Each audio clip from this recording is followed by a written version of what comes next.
And the second thing is, it's interesting you said that because a couple of days ago, talking about not people not being challenged, I had a friend and I'm like, you always seem to handle stress so well. Like, you never complain to me. I always feel like I'm complaining to you. Like, who do you talk to? And she goes, I really don't. I'm like, how do you deal with stress so well? And she's like, my life was really hard growing up. I was 6 years old going to the grocery store for my family because, anyway, she told me everything. And I had known a little bit of her childhood, but she's like, so this is nothing.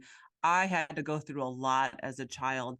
And I think that's what's happening right now is we are, and listen, I'm sure I've done this a little bit to my kids, but I've seen, so it used to be called a helicopter parent, but now I feel like it's called a lawnmower parent, where you mow down any problem there is for your kids so everything is smooth and a great path for them.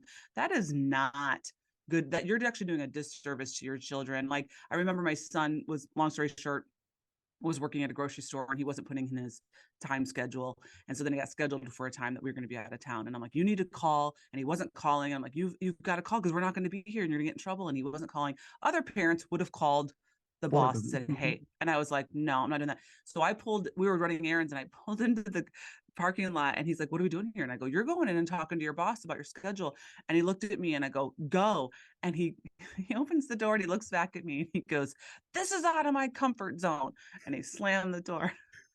And I'm like, exactly. We are not allowing people to get out of their comfort zone enough to be challenged. And it's, again, you feel like you're doing what's best for your kid, but you're actually not, by solving all their problems and them not having to go through. Now, listen, there's a difference between like actual trauma. I'm not Mhm. talking about that, but like they need to know so they have coping mechanisms when worse things happen to them in life. I asked my daughter, she went through a lot of stuff her freshman year in high school.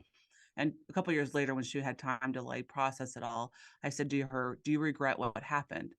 And she paused and she said, no, because I don't think I'd be the person I am today if that Mhm. hadn't happened. And she is one strong woman. Like, she has gone through a lot and she's one of the strongest girls who's so confident in herself. And I think it's because she went through some major crap. And I was there, I supported her, but I didn't solve all her problems for her. She had to do that. And another thing you said, I'm sure I'm saying a lot that you could address, but we haven't said the word, but you've said it in a roundabout way, accountability. People think that they can do whatever they want without accountability because they have been able to do a lot without accountability. Mhm. And I think that's one of the major things that is missing right now is people are not being held accountable for their actions. And that's a huge problem.